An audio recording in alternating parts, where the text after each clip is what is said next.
We're going live now to the Minerals Council Chief, Tania Constable. Tania, thanks for your time. What did you think of the Coalition's plan as announced yesterday? What's your assessment on the nuclear strategy?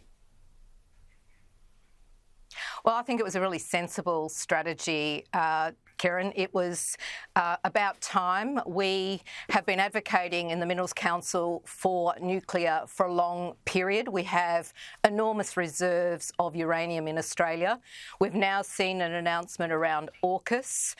We have had Lucas Heights in operation, delivering nuclear science medicine to 1 in 2 Australians for a long period of time. So this makes sense because we need to decarbonise the economy. This is a long-term plan, and as many options as we can have on the table in Australia, that makes sense, and it will bring down the costs of energy, and that's important to business.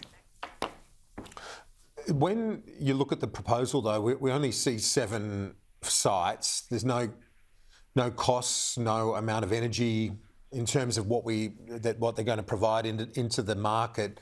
Wouldn't you like to see that detail? Well, I'm sure detail would come with any sort of announcements. You always expect to see detail. But the first thing we've got to do in Australia is have a good debate about it. So the discussion has started.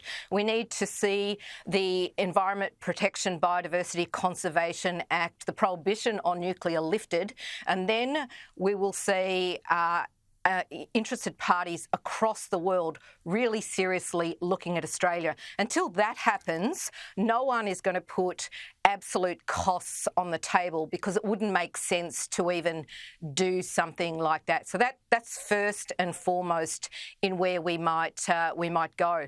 But there's a lot of facts out there that we already know.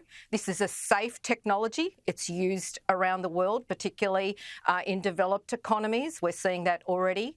We're seeing nuclear waste, that being solved across the world, and nuclear electricity for Australia it's a sensible approach, along with rolling out renewables as quickly as we possibly can, getting gas replacement where we're seeing coal-fired power at the moment, which is being heavily subsidised, replacing that, and then what comes next is nuclear energy to fill that gap out to that 2050.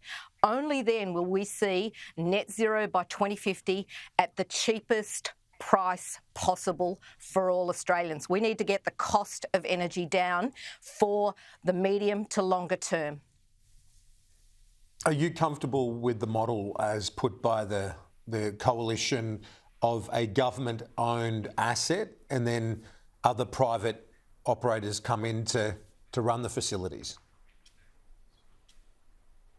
Well, there's a debate about who owns energy anywhere in the world, and we've got a combination of assets at the moment owned by nationally within Australia. There are coal-fired power stations in Queensland that are owned by the state. We see private enterprise investing. So it's a matter of how we get that investment very quickly. So what I'm hearing from this announcement made yesterday is that the Coalition have said, we want this to happen quickly. The state will invest in at least the short term in nuclear energy. And then we may see that transfer, as we've seen other assets transfer in the past, to the private sector. But what it does is de-risk this particular option for Australians. If it de-risks that option, does it then de-incentivise investment elsewhere, like in renewables? Well, we would, as I said, want to see renewables rolled out as quickly as possible. We've got a very diverse energy system in Australia, a long skinny grid up the east coast of Australia, and transmission and distribution is going to be rolled out where it makes sense in those renewable precincts that have already been announced by the government. So that will continue, not just on the east coast, but of course west coast, South Australia, Tasmania, Northern Territory. We're going to see renewables rolled out. That makes sense. But we need also gas to be firming that and replacing what are old assets, old coal-fired power assets that have actually come to the end of their life, that are now being heavily subsidised. And I can point to two, Eraring at $450 million over 2 years in New South Wales, and we're seeing an asset in Victoria that will also need to be heavily subsidised. Swapping those out in the short term makes sense, and then replacing with different energy options in the longer term. It's really interesting hearing your reaction, Tania, because it doesn't sound like you're saying it shouldn't be either or when it comes to the Labor or coalition approach. It should be both, that we need both, all of it. Absolutely. That's how you get a least cost approach to energy, Kieran.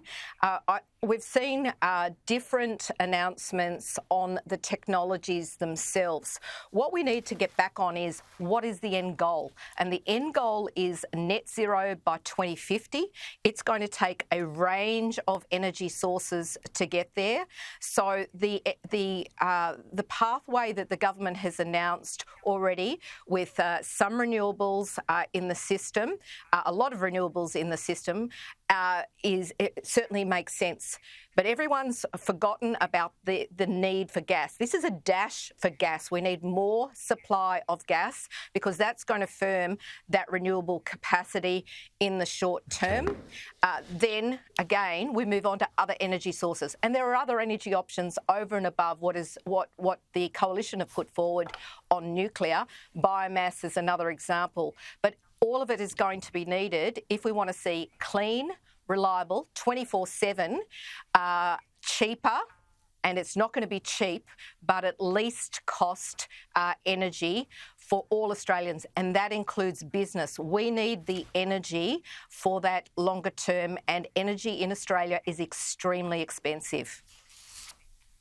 Minerals Council of Australia Chief Executive Tania Constable, thanks as always. Appreciate it.